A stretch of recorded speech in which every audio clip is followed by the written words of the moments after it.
Hey everyone, this is Joe Garcia and Pastor Gateway. I'm here with Oreda Chin, our new Mercy Coordinator, and I am so excited to be spending time with her because we're introducing her to our body, to the church. One of the things during COVID that is especially sensitive on my heart is making sure that we find ways of just letting you know what's going on in our church, some of the things that we're doing, some of the fresh initiatives, and this girl is fresh, all right? So we want you to get to know about her. And so, Oreda, welcome. Thank you so much. Thank you, Joe. Yeah, I'm super excited to have this time to talk with you and introduce you to our church.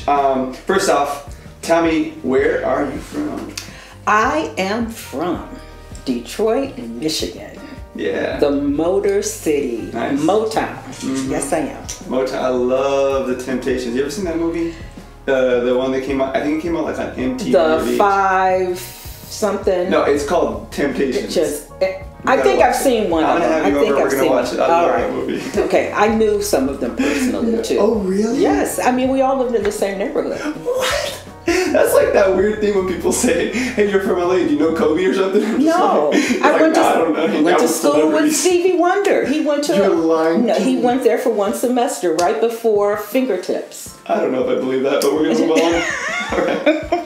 You really went to school with Stevie Wonder? Yes, he went to our school, Fitzgerald Elementary School. How did you should have dropped that like in the interview or something. That would have been. I mean, you got the job. But it was in a special class, of course, because he was blind. Yeah. But I thought because he was Stevie Wonder. So you had like a special Stevie Wonder class. All right. So moving on from Stevie Wonder. All right. How did you get? So you're Motor City, and then like where else have you been? Okay, Motor City, and then I lived in Baltimore, Maryland.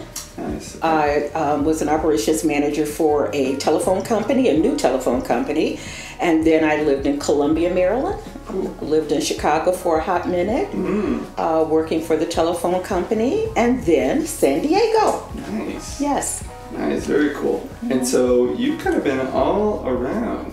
Just a little bit. Where did you, like, at all the spaces, where do you feel like you enjoyed the most? Besides the Imperial Valley. I know Imperial Valley is number one. Yes. But next to Imperial Valley. I have to say Detroit. Really? It's your home? Because that's home, and I was there when Detroit was booming. Mm-hmm. And so there's so much in Detroit, you can go so many places close by, Toronto, and then you had Mexico and Chicago. So I do miss Detroit. Yeah. Plus, you and Stevie Wonder were basically best friends. What can I say? No big I won't throw off all the other names, Margaret, some friends. I won't do that. All right, so tell me, Oreda, how did you meet Jesus? What's your story? Well, raised in a church-going family, and went to church every Sunday, Baptist church. And so when I was 8 years old, my mom said, "Girl, go on down there and give your life to Christ." And so I did. Yeah. And was baptized, and so have been in church all my life. I've been in church all my life. Sunday school was very important, and then we had on Wednesdays BTU, Bible Training Union. Okay. And so that was like a Bible study. Is that for kids or for adults? Everyone? Well, it was for adults, but I mean, yeah, that's what they had. You had to go because your mom was there. Right. You had to go. And so then just different things in the church, usher board, the choir. Wait, you sing? No. Okay, I was going to say. What I do is blend in very well with the altos and the tenors. In large masses, you're all right. I'm all right. I'm all right.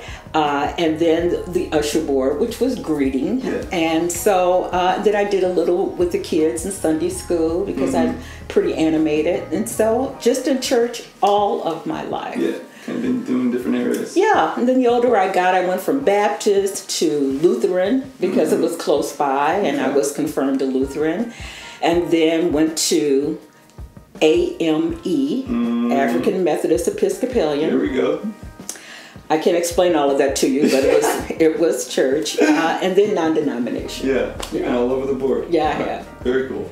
And so then you're out in San Diego is the last spot before you get to the Valley. Yes. So how long have you been in the Valley? How did you get here? I've been in the Valley 5 years. I was in San Diego for 14 years. Went there for a job from Detroit. And What job was that? for the phone company. I left that Baltimore job. Okay. And my brother told me about an opportunity in San Diego. So I worked for the San Diego Chamber of Commerce. Got well connected, was the president of the National Association of Women Business Owners for a couple of years. Worked for the Red Cross outreach. Everything I did was basically outreach. Yeah. And then I feel like you like people. I do. I do. And then I worked for a multi-site church. Oh, cool. And I was the outreach director. Very good. And I loved doing that. So, okay, so how did that happen? Like, was the church big, small? It was a multi-site, and so there were 6 different campuses, and actually I would imagine a couple of thousand between the 6 campuses. And I started off as the greeter. There I was, out there greeting. And from there, I just started spearheading some outreach events. We were in a military community, one of the campuses. And from there, then they hired me, and I was sort of responsible for all the outreach events. Yeah, that's a lot. And it was, because we had some pretty big outreach events. Yeah. Yes. I imagine in a city like that, and church growing. Yes. 250 people baptized at Mission Bay. Wow. 1,000 people were at that picnic. Then we fed all of them. And so arranging all that. And then our small, different types of outreach events. But it's really what I love doing. Yeah. I gravitate to anything we're serving. Definitely. So, that's cool. That's cool. So you have extensive training with like overseeing volunteers and because you worked your way up, you kind of did every phase of that. It's not just. I had to get involved in the community, because one of the things you need to find out is what do they need. Right. And so I was in a military community, and you think military people have it all together, but actually there were a lot of needs of women who were home, husbands deployed, support that they needed, and different things the kids needed. And then just the neighborhood itself, it was a very family-friendly neighborhood, but we drew a lot of people in from the different campuses. Some were in more depressed areas. Of course. And so you sort of find out what the need is where you are. Yeah. We got involved with the schools and such. So there was just a lot of different things to do, and sometimes things kind of came to you to do as you found out what the need was. Yeah. Well, you know what I love about that? I think it's something that is really important in my heart, and that's why I'm so excited about this partnership, is because the idea that sometimes in churches we can just rearrange the furniture. It's like, I used to go to this church, now I'm going to this church, and that's fine or whatever, but I'm actually not really that doesn't really get me going the way reaching the community. Right. And if you're going to be reaching people on the fringes and those who are far, bringing them to Jesus, it's going to require you, proximity. You got to know their needs. You got to be in their life. Yes. You got to be willing to step into messy spaces. Yes. And church gets messy, and some people aren't comfortable with messy, but yes, I love messy. I gravitate to messy. I gravitate to just messy. talk to my wife. Me too. but really, and you find these things out, and then once you gain the trust of people, and they find out, no, you really and truly, you're not there to just preach and put, throw Jesus down their throats. But it comes, without you trying. You'd be surprised how that comes, because they do feel and see your love. Right. Well, and that's exactly right. And that's why, again, I think it's going to be such a good partnership, because, I think we have the same idea of, for us, Gateway talks about gospel-centered worship, gospel-centered community, gospel-centered mission, gospel-centered multiplication, and, kind of the lane I kind of see you really playing for us is that gospel-centered mission. And even in that, there's multiple areas, but before you share Jesus, we want to embody Jesus to these people. We want to show them, this is what the love of Christ looks like. Right. And then be that attractive witness of, now do you want to hear about Jesus, right? I mean, nobody wants to see somebody dour and sour, and you say, you know what, I'm a Christian. That's right. It's just something that to me, it's a false. It's a falsehood when you do that. Actually, you don't even have to say anything to me. People can see Christ in you just by the way you act, by the way you touch them, by the way you smile. Even during this horrible COVID pandemic where we can't touch, people can see your love even in your eyes. If they can't see anything else because you have a mask on, there are ways that you can still let them know that you're there for them. And I think it does open up the opportunity for evangelism, and people are open to the gospel when they know that you love them. You Yes. know, I mean, like, because it's such a contradiction to, like, God is love and He loves you, but not me. Right. You know, Right. but like when you Right. kind of have shown and Right. you know you have that relationship, and that's ideal. Sometimes you don't have it. You got Right. you know the elevator pitch or the 15 minutes on the bus ride or something. But Yes. most of the time we can Right. invest and cultivate relationships before we. Right. But you know. That's why I'm super And excited. I'm not perfect. Yeah. And, you know, it's, you know, that love thing doesn't come for everybody immediately, but it's something else to you become aware of and you work on. Yeah. Those things that are uncomfortable for you, you find ways to make them comfortable for you. And I think, like, even biblically, you know, the Bible talks about, you know, where your money is, your heart is, and that not only is like exposing you, but like the idea, I think, is sometimes you can send your actions out ahead of your heart, right? Like, you know, you may not feel it in the moment. I don't feel love for you, but if I buy you food, maybe my heart will soften towards you because I'll see God's image in you. If I, you know, love my neighbor in some way, send my heart out with an action, sometimes that affection follows. Or sometimes, you know, you pray for an enemy, next thing you know, you're feeling really tender towards them, trying to get their story. Yes. Totally. So tell me about some of the cool Mercy experiences in terms of ministry that you guys did out there. I know you shared a couple, but any experiences that you're just like really proud of, like, man, I love that we did this. This was cool. Well, you know which one I love. Barefoot Sunday. Yeah, Barefoot Sunday was a great, great outreach where the members of the church could wear shoes in or bring shoes in and then donate them. They would, you know, just lay them on the altar. They didn't have to be brand new, you know, just slightly used. You don't want to bring in the ones that, you know, you're going outside because the grass was right.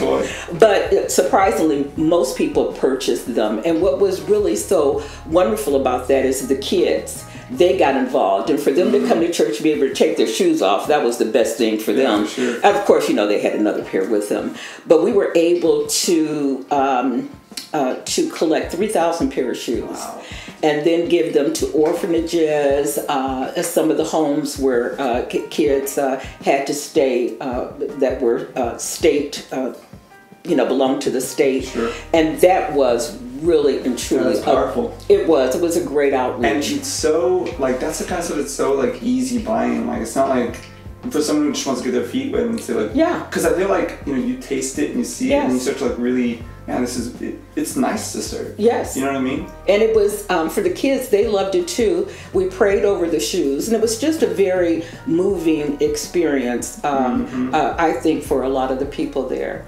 Awesome. Another thing we did, just hygiene kits for the homeless.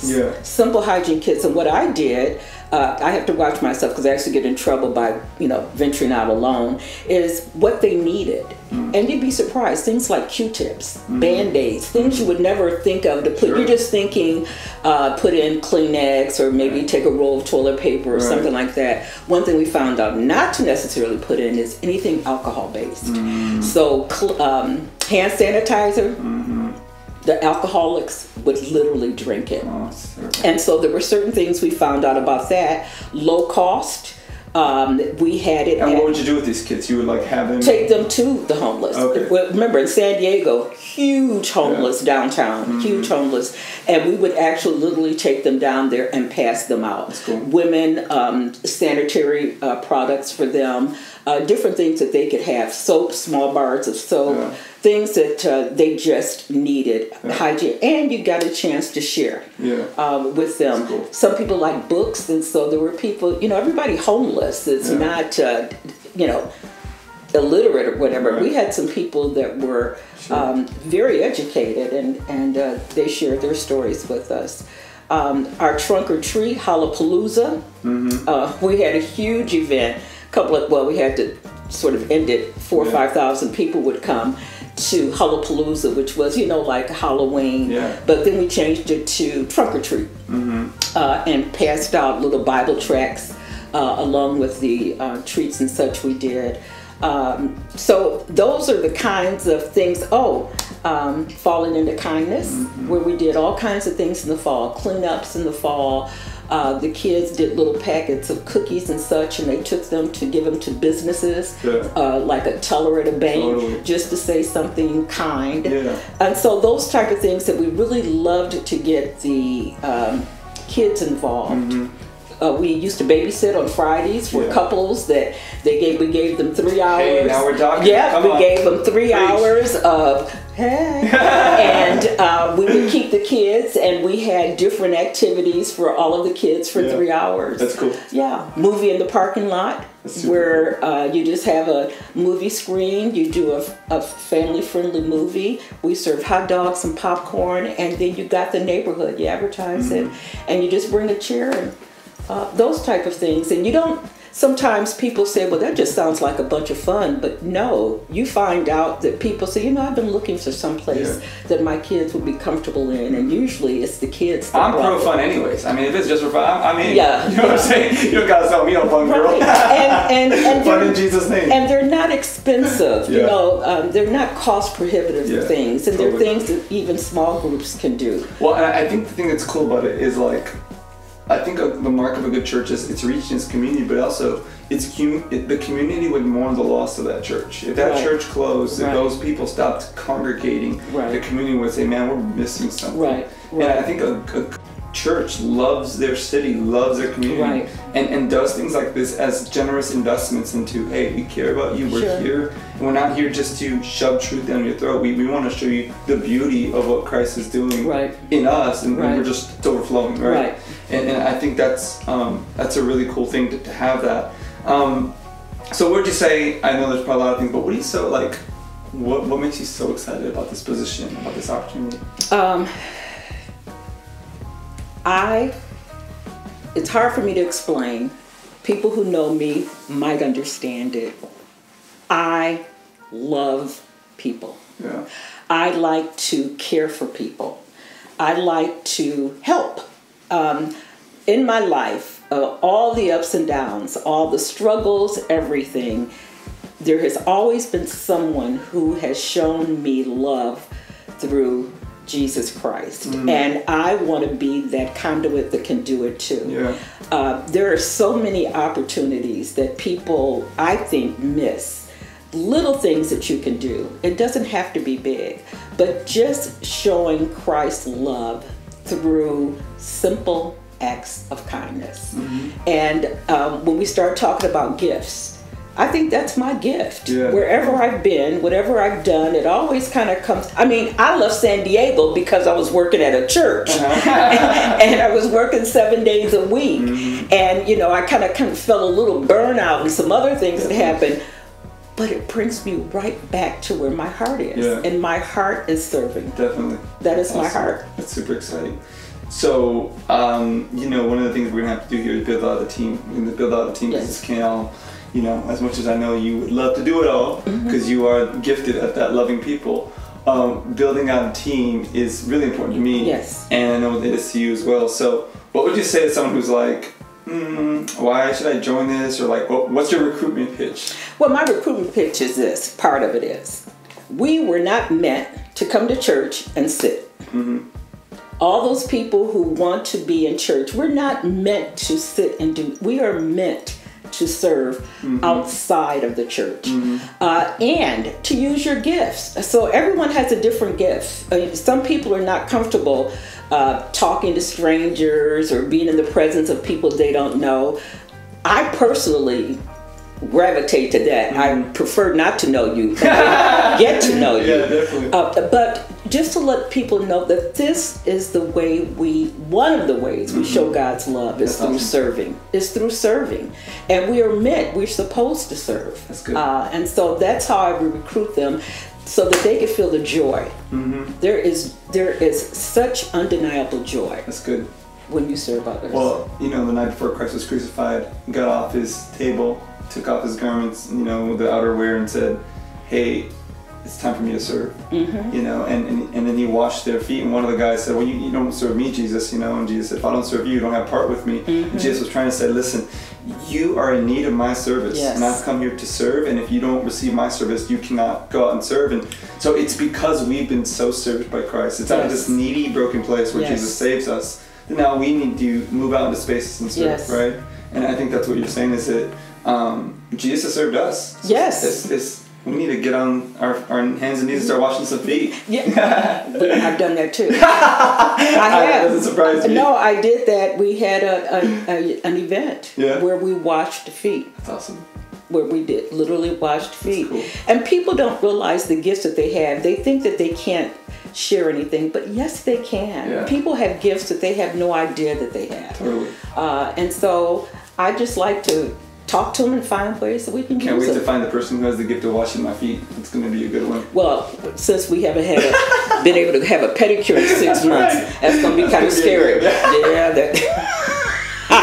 6 months, yeah, that's right. That was the last time. We just need pumice stones. Right. And so, church, we're really excited about having Oreda, and we're excited about introducing her to you guys more and more. And you know what? We have a kind of a rough plan of what that's going to look like. Mm-hmm. She's going to initially work through our small groups, kind of coordinate with the leaders. Each small group should be coordinating with them and choosing kind of a mission field or maybe a couple of missional events for them to do. And she'll also be coordinating some weekly responses of things we're going to be doing, which we've been talking a lot about. Yes. And then just trying to think of maybe some whole church-wide things we can do, because we're really excited about getting the whole church, the whole family, every age group involved in integrating this process. And so we believe that this is just going to be really powerful for our community. So we are excited. Be praying for her. Pray for us. Pray. Yes, pray for us. And also, if you'd like to sign up to be a part of serving on her team, our team, the Gateway team, there's a link on our website, www.gwbrawley.org. Go there, fill out the link, and we would love to get in contact with you so you can learn more about our ministry. Yes.